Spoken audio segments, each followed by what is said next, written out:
Votre fidélité à Dash Télévision nous honore. Mesdames et messieurs, bienvenue à cette toute première de votre magazine Grand 7, magazine dédié au décryptage de l'actualité. C'est le tout premier numéro de cette année 2025. On profite pour vous souhaiter les meilleurs vœux pour la nouvelle année qui s'annonce. C'est une année aux multiples enjeux au Cameroun. C'est une année électorale. On souhaite le meilleur. On souhaite toujours la paix et la cohésion sociale. C'est un plaisir de vous retrouver sur ce plateau, bien sûr. Notre invitée pour la première de l'année 2025, c'est une dame que je m'en vais vous présenter juste après cette transition.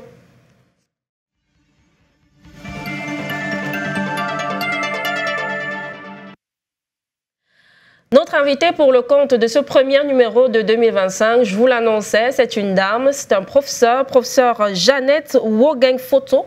Elle est professeure d'université, elle est par ailleurs secrétaire générale du CINES, le syndicat national des enseignants. Bienvenue, professeur.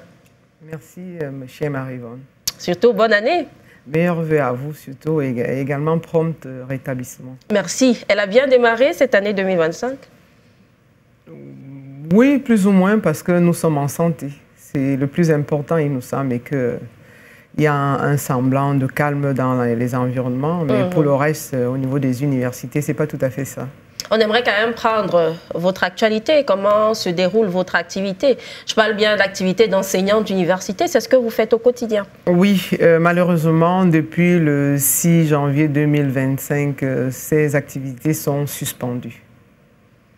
Depuis ce 6 janvier, vous n'avez pas fait cours? Non, ce n'était pas possible, puisque le Bureau exécutif national a appelé à la grève. Et en tant que syndicaliste, il me doit de respecter le mot d'ordre de grève.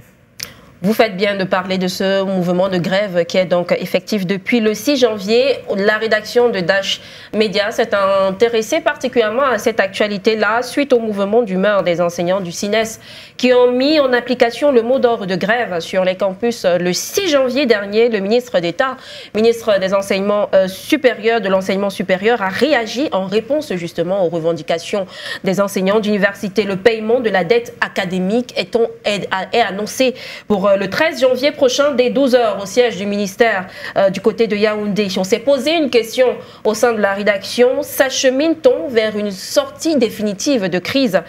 Serge Bertrand ici a tenté d'apporter des éléments de réponse cette semaine.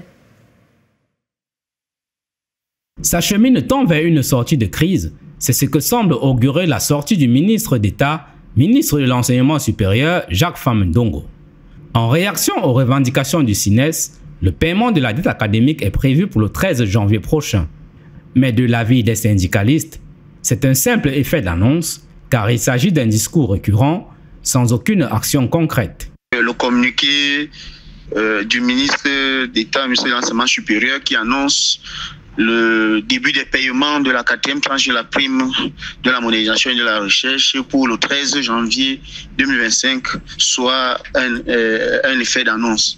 Pourquoi? Tout simplement parce que ce communiqué ne répond pas à la préoccupation qui est celle du CINES, à savoir voir tous les enseignants payés au même moment pour ce qui est de la 4e tranche de la prime de la modernisation de la recherche.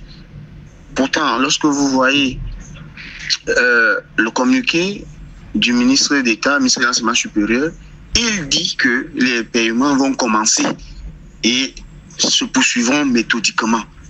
Alors là, vous voyez qu'on n'est pas sorti de l'auberge parce que qui a toujours été fait et qui a toutefois été déploré par les enseignants et le CINES qui porte les revendications des enseignants. Il s'agit, selon les grévistes, d'une fuite en avant du ministre, car c'est une même pratique qui consiste à faire des grandes annonces sans suite favorable. le communiqué du Mineta reste dans la suite logique de ce qu'il a toujours coutume de faire, c'est-à-dire annoncer le début des paiements, mais les paiements qui vont s'étaler sur une période que personne ne pourra vous dire, même pas lui, le ministre d'État, ministre de l'Enseignement supérieur. Donc, le SNES constate tout simplement pour le déplorer, bien qu'il reste ouvert au dialogue, que les revendications portées dans le cadre de cette grève n'ont pas encore trouvé de solution. L'essentiel à retenir de cette mesure, c'est que le syndicat reste ouvert à toute négociation, mais ne lèvera le mot d'ordre de grève que si et seulement si les revendications sont satisfaites dans leur totalité et non pas seulement de façon partielle, encore moins aléatoire.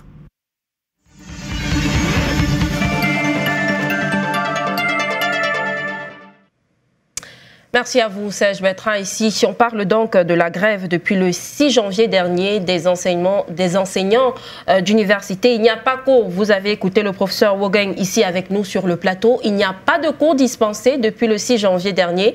Je suis sûr que les téléspectateurs sont un peu perdus.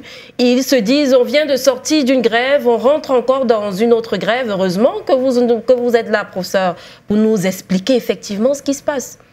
Oui, il faut dire que la grève, le communiqué qui appelle à la grève le 3 janvier 2025 avait 3 points. Oui. La location spéciale de la modernisation de la recherche, comptant pour la 4e tranche, la dette académique, parce que c'est une dette qui couvre les périodes de 2000 à 2021. Donc, ce qui montre que de nombreux enseignants travaillent à crédit. Parce que c'est une masse critique d'enseignants chargés de cours, maîtres de conférences et professeurs titulaires, oui, qui a eu à diriger des mémoires et des thèses, mais qui n'ont pas été rémunérés à la suite de ces prestations. Et le 3e point, c'était la présence effective, parce qu'il y a une circulaire de Monsieur le ministre d'État qui dit que les enseignants doivent être présents sur le campus. Et donc, il fallait qu'il y ait un recadrage par rapport à cette note-là. Nous avons eu l'occasion de discuter de ce point-là le 9 janvier dernier à l'occasion d'une petite rencontre à l'effet de rendre compte de la réalité qui se passe sur le terrain. Donc les enseignants, effectivement, réclament le paiement de cette 4e tranche. Il est vrai que monsieur le ministre d'État est très ouvert au dialogue. Oui. Et même préoccupé, on va dire, par la situation des enseignants dans les différents campus, parce que les enseignants ne sont pas traités de la même manière dans toutes les universités, encore moins dans tous les établissements. Et le problème, c'est que les enseignants puissent être bénéficiaires de cette allocation spéciale à temps et au même moment. Parce que les enseignants prennent de très nombreux engagements, contrairement à ce que l'opinion nationale a tendance à véhiculer.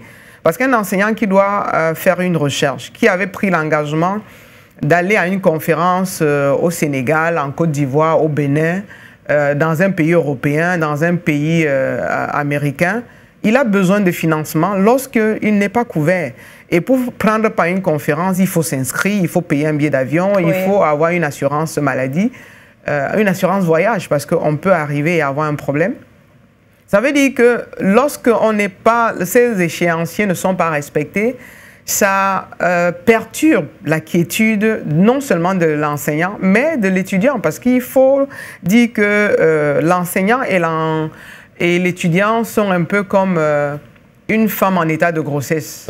La vie, l'existence de la mère dépend, dépend la survie de l'enfant, du fœtus. Donc, on souhaite simplement que l'État nous dise si s'organise pour dire, il n'est pas obligé de nous payer tous les trimestres.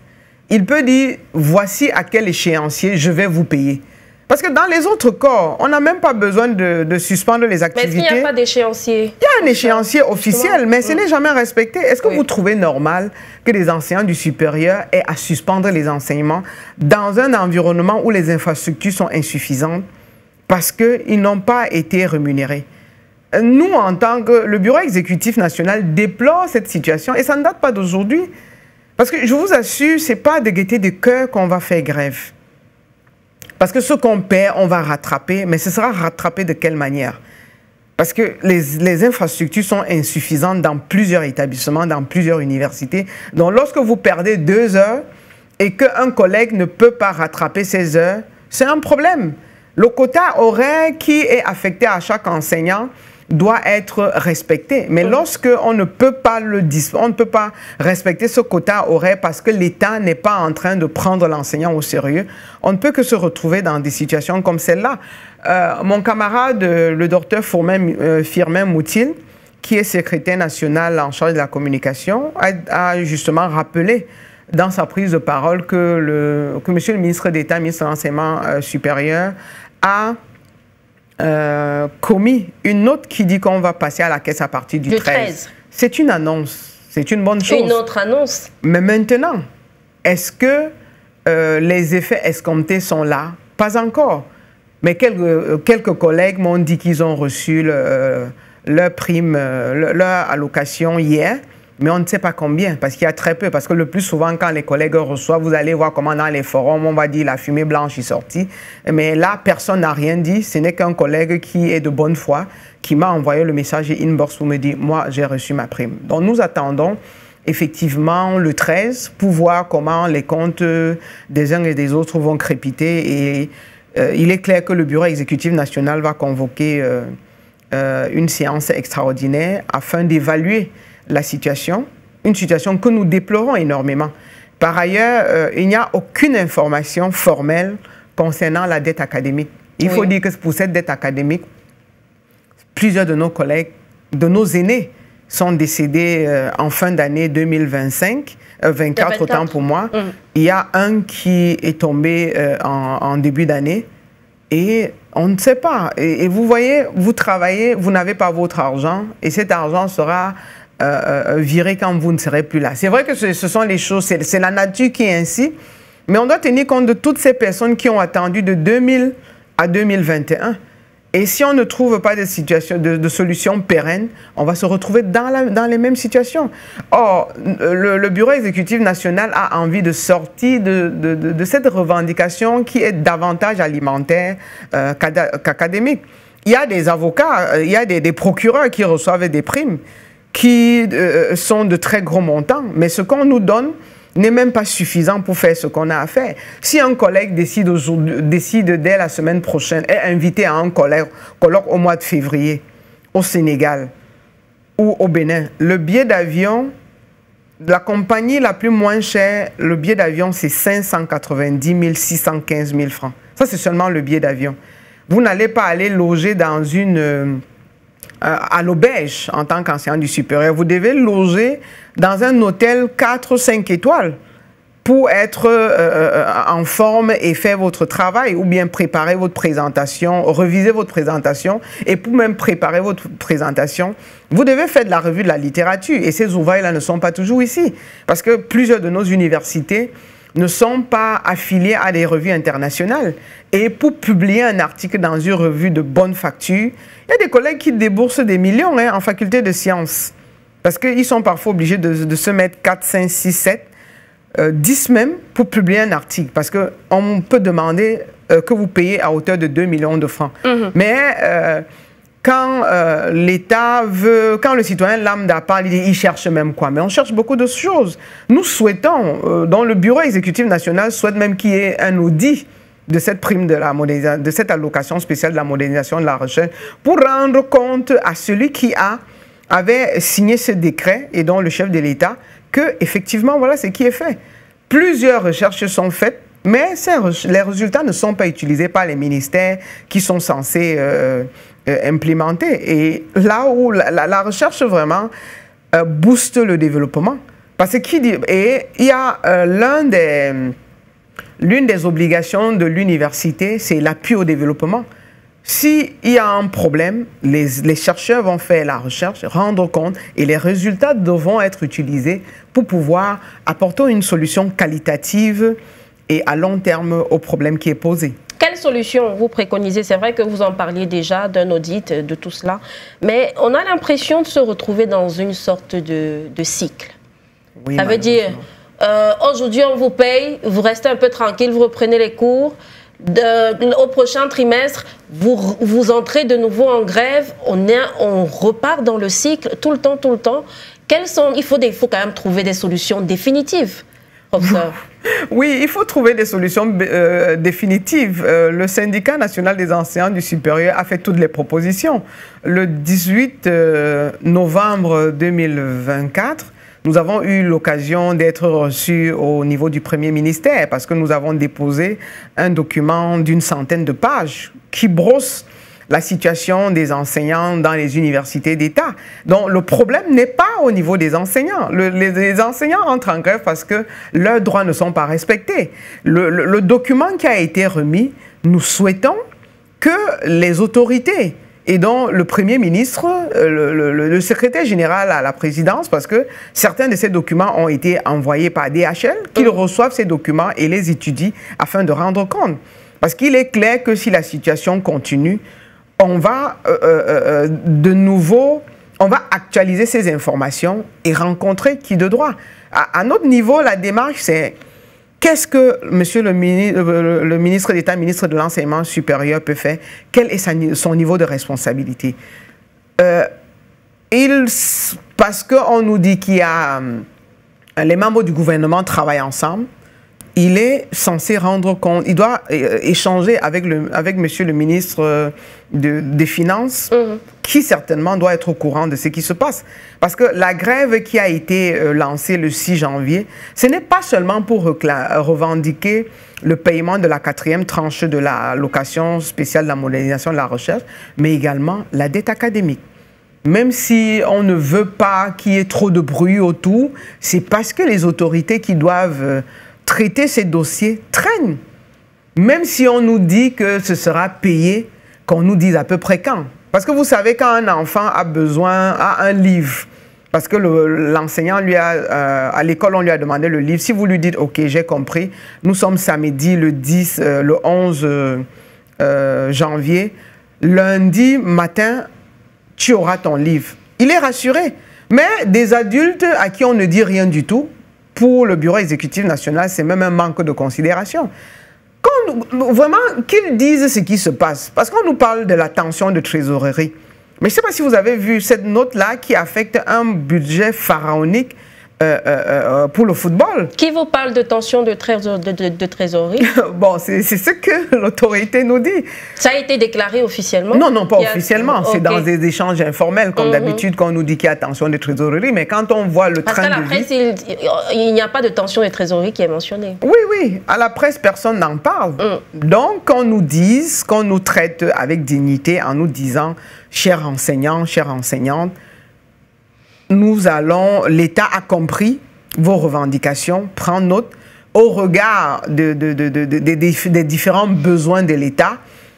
Le premier et le deuxième trimestre seront payés entre telle date et telle date. Le troisième et le quatrième trimestre sera payé à telle date. Il est clair que les collègues qui savent que je suis là aujourd'hui vont organiser leur programme en fonction de cette date-là. C'est comme votre loyer. Si vous avez déjà dit au bailleur que le loyer sera payé le 5, il fait son programme en fonction de ce que vous avez déclaré.